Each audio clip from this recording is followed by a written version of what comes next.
recording? Recording started. Oh, yeah. All right. Welcome into episode 66 of the Avetts and Beyond. My name is Todd Emanuele, and I have a very special guest I've been very excited to have on this week, someone I've wanted to have on for a long time, and I never reached out to until recently, and she was excited to come on as well. Artist extraordinaire Kat Lamp is here. Kat, thank you so much for coming on with me this week. Thank you for having me, Todd. This is pretty cool. I'm excited. I love having the poster artists on from Avid shows and beyond. Play on words there, but I appreciate you coming on. And I was looking at your website and your bio. I love your bio. It says first off that Kat Lamp is my real name. That's like the first line in there. Do you get asked that all the time? I do. I do craft markets locally, and sometimes people say, "What is a cat lamp?" And I say, "That's me." That's funny. Now you like cats too, so I that's do. so that plays in together. Yeah, that worked out well.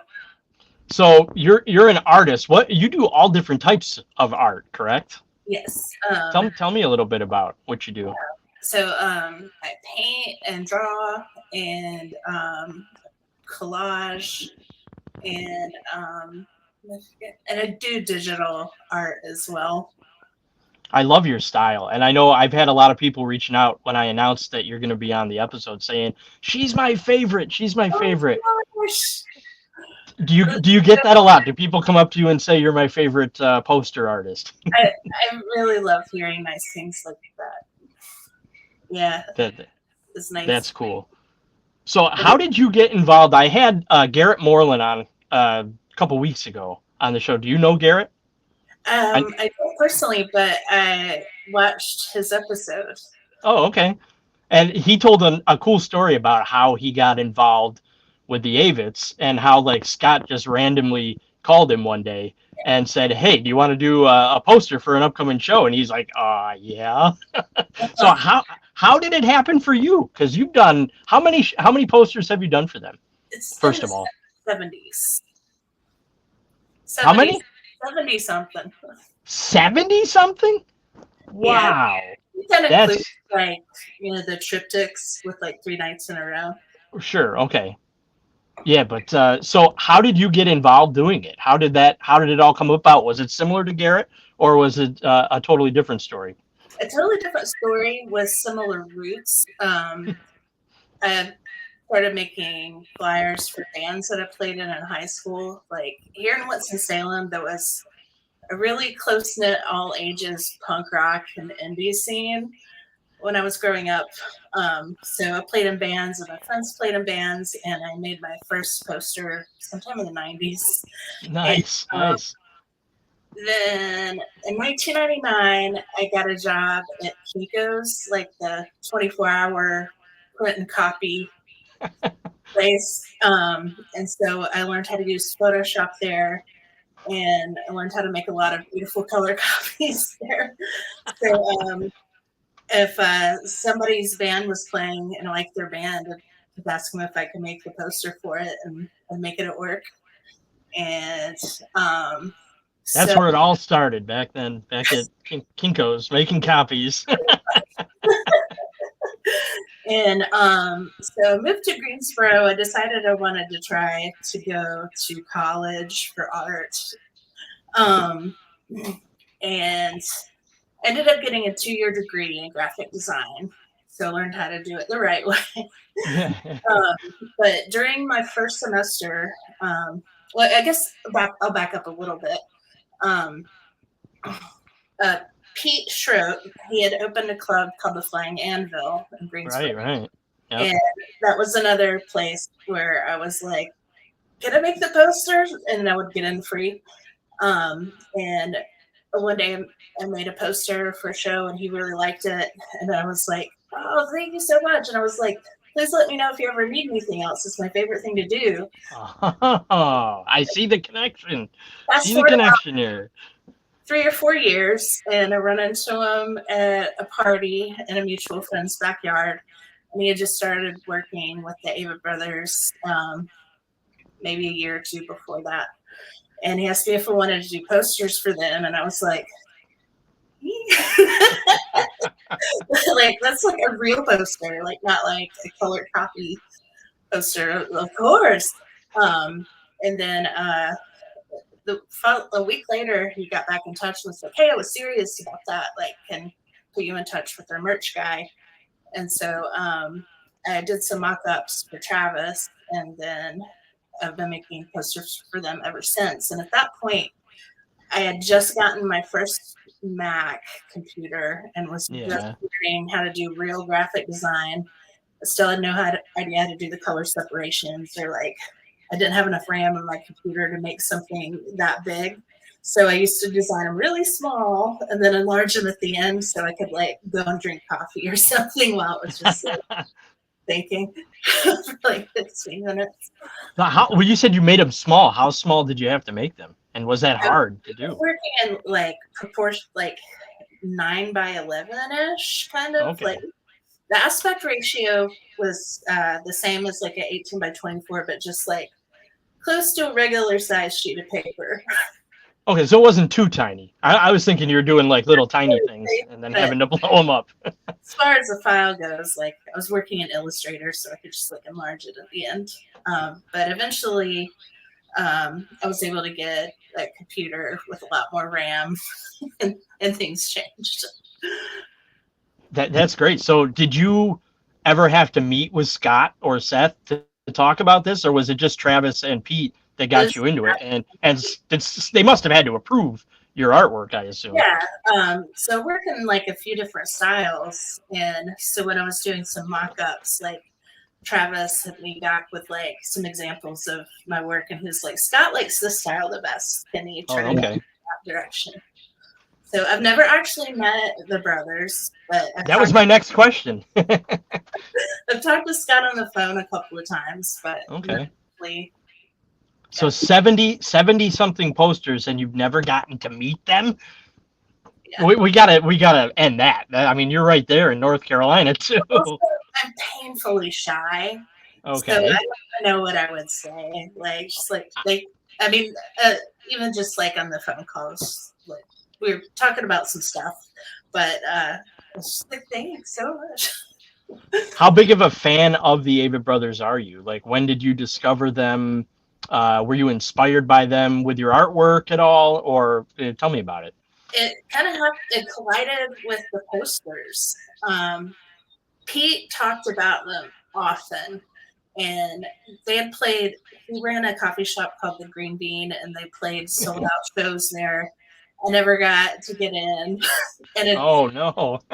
emotionalism at the coffee bar, Oh like, my gosh! like super in love with them. And then they also played one of the opening nights at Flying Anvil, and it was another sold out situation, but they had like a double opening night, and Langhorne Slim played one night, and the Ava Brothers played another night. So I got to do the Langhorne Slim night. It was amazing. But That's yeah, I cool. didn't start getting into them until poster time. But I'd heard So, but you heard about them because have you always been in North Carolina? You're born and raised. born and raised. Yeah, so it was kind of hard to miss them, I think, back then. Yeah, Um, the Green Bean, did you hang out there a lot? I talked with Pete when I had him on the show, and he told me all about that place. did. I could walk there from my apartment, and I would bring my homework there and just like camp out for hours. Nice. And That sounds like a cool place that was ahead of its time. Can I say that? I don't know that area very well. I'm from the north, but it was. They it's had some it's great art shows. Like in the year 2000, he'd invited a bunch of printmakers to have an art show there, and there was Shepard Fairey and Tara McPherson prints there. And I bought my first Shepard Fairey there, and oh, okay. it's like, man, this rules. Now I wonder if that started up today, if it would be more successful because that's like such a scene now. You know, the art and music tied together with coffee. I mean, it seemed like it was like 20 whatever years ahead of its time. Like It I was said. pretty ahead of its time, yeah. It So do was you do posters for other bands too? Is it it's not just the Avetts, right? You do a ton of stuff, right? I've done posters for Andrew Bird, and Wilco and Okay. Watch House when they were called Mandolin Orange Yep. and Lake Street Dive. Oh, I love them. And yeah. And I took a hiatus like pretty recently, from 2022 until earlier this year. So just kind of getting back into it slowly. So you've definitely gotten back into it, though. I saw you just did an Avid poster recently, just what, like a week or so ago. I think it was a night or two before I saw them at CMAC in Canandaigua, New York. Your poster was out, and I'm like, dang it, I missed a cat lamp. But Yeah, I have one of your posters. It's up on my wall in my office at work. I have the October 2nd, 2021 in Camdenton, Missouri. That poster with it was a white deer with like flowers on its antlers. I love the poster. It's beautiful. Now, thinking of that artwork, like when you do posters for any band and it's in a specific city, do you think of stuff that's in the area? Do you get inspiration from things like in the area? Like, can you tell me what the story is of that Camden, Missouri poster? Do you remember what the I whole story was? don't remember it. I'm gonna look it up if you Okay. don't mind. No, no, go for it. But It was the first David poster I got, and it was like, oh, this is awesome. I love this, and the art's so cool. Um, I want you to tell me about your art too, but tell me if you can, if you looked it up, remember oh what was the yeah, inspiration on that? okay. That is from a local folklore that tale that I read. It's a creature called the Snalfus, Really? and I remember it flies around at night, and it has dogwoods on its antlers, and Yeah. it breathes out dreams. I think is What? does. And here I thought it was just a white deer with flowers on it.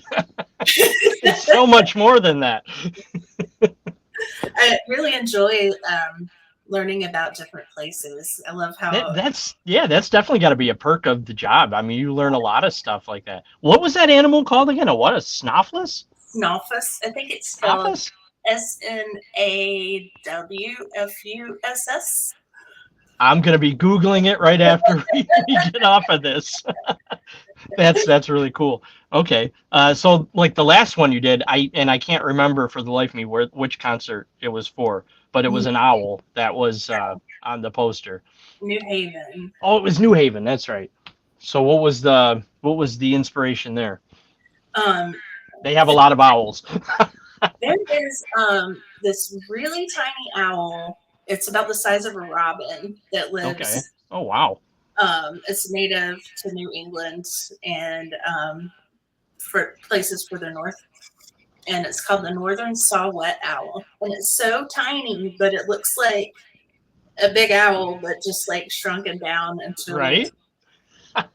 friend. And you So can't just draw a tiny owl on the poster, so it looks big on the poster, yeah, but it's not. Now I know. so it's hanging out in some cordgrass in the marsh.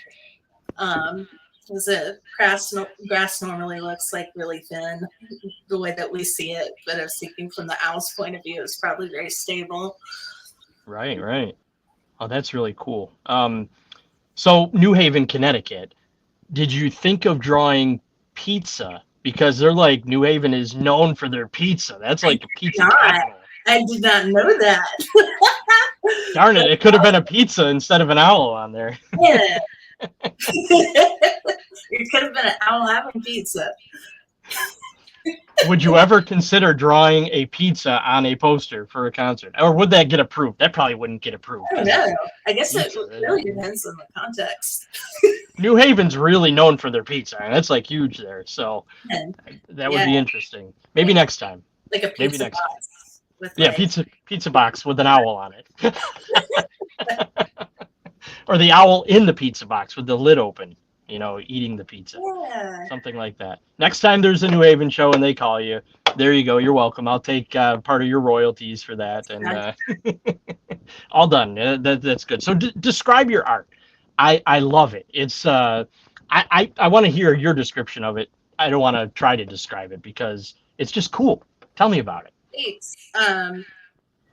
I've heard it described as whimsical, and I feel that rings true. I like Um, that word for that. Sure.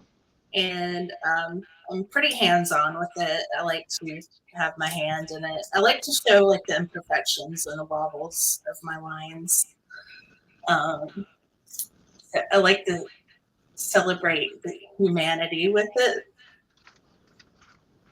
But I also love nature a lot, so I don't draw humans as much while I'm celebrating the imperfections of humanity.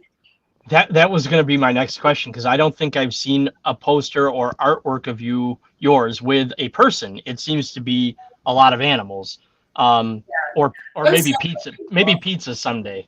but when I first started getting serious like about art, I drew lots of people all the time, and I think Uh, I got kind of bored with it. Um, but yeah, back in high school, that's how I draw. when did you realize or discover that you were artistic? You must have been a young girl, Really obviously. young. My grandmother is an artist. She paints in oils, and I would spend time with her every summer. And she says that I played with paint for the first time when I was 3, and she claims that I painted this wooden kitty cat when I was 3. It looks like grandma painted it. But she told you did it. But she told me I did it. But I remember Maybe I did my maybe you did. You're not going to remember that. no. The one I do remember, I was 7 and I was getting really serious into it. Um, yeah, she would paint in oils and I would paint in acrylics, and then we spent one summer on oils and I didn't like it.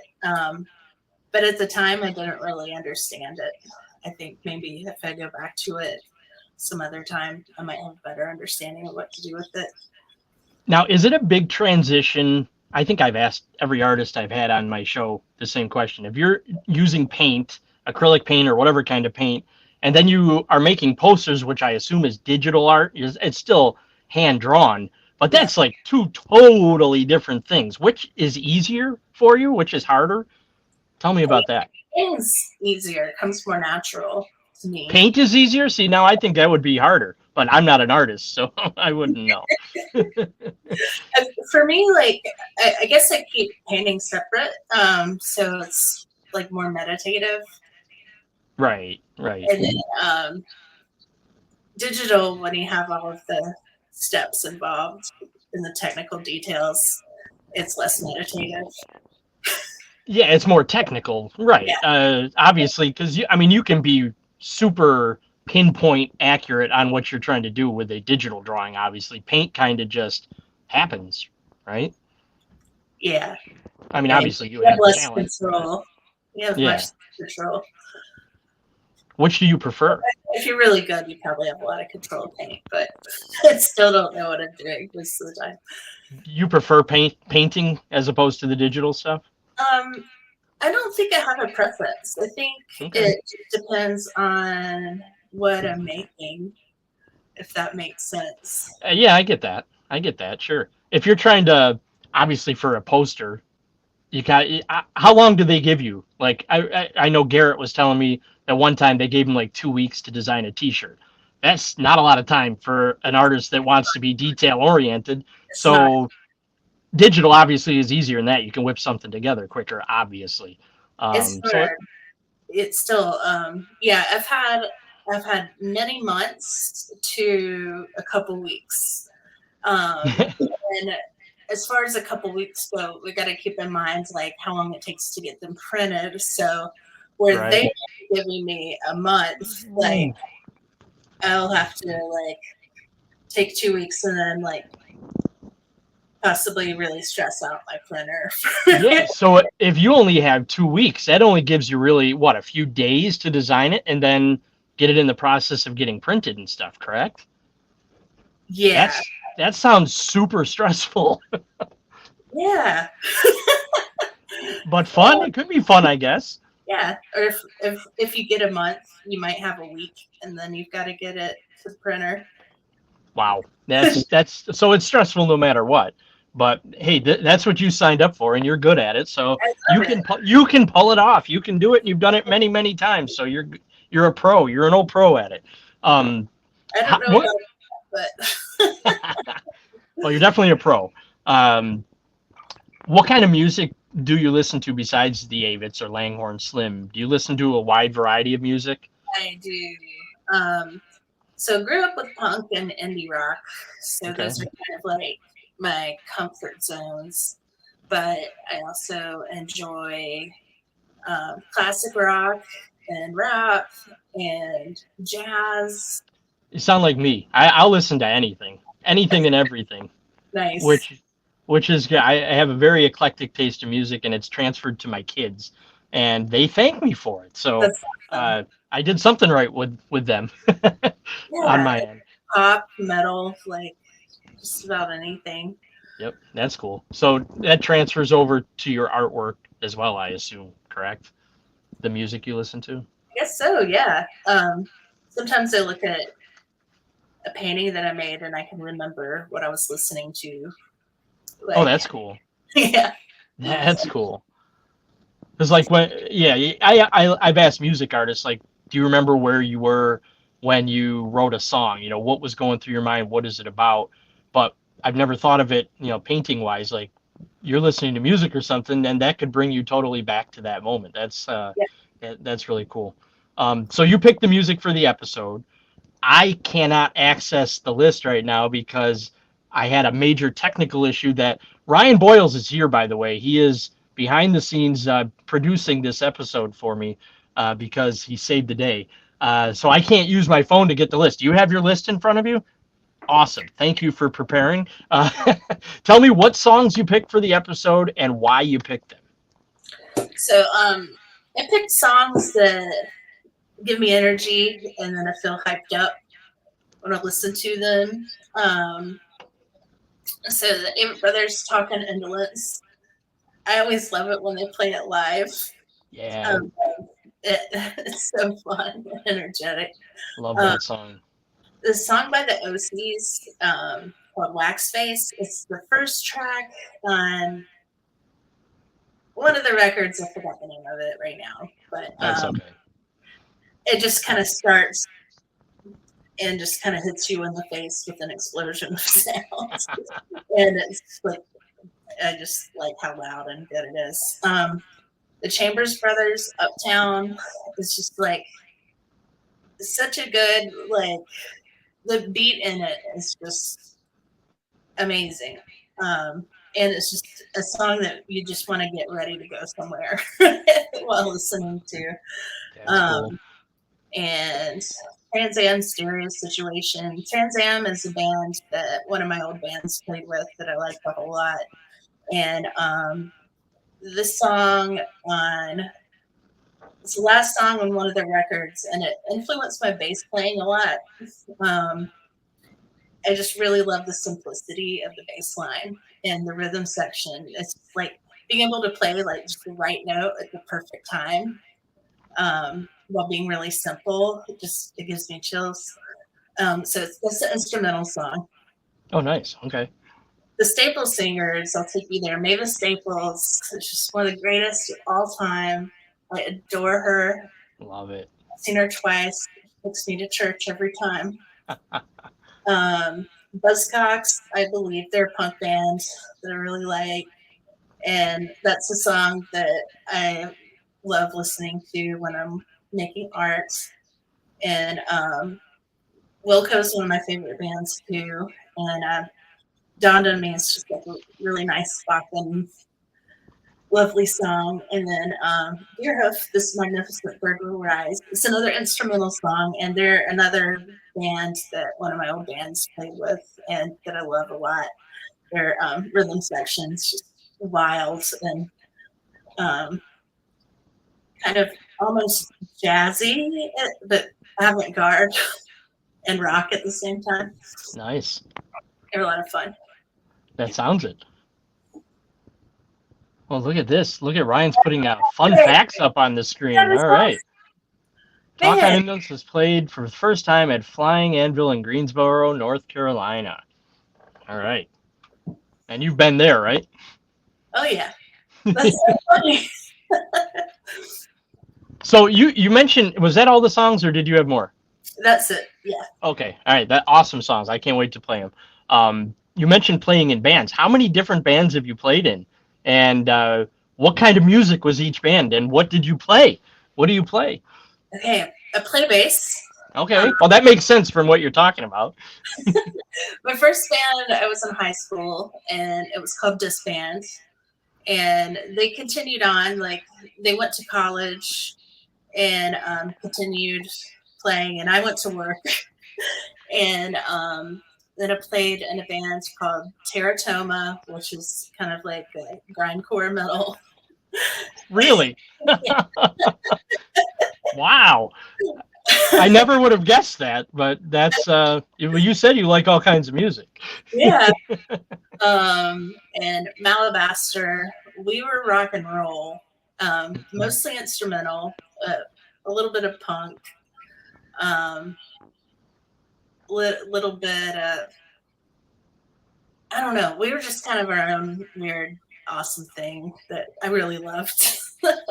All Astronauts, that was like a math rock band, very, very technical music. Did you say math rock? Yep.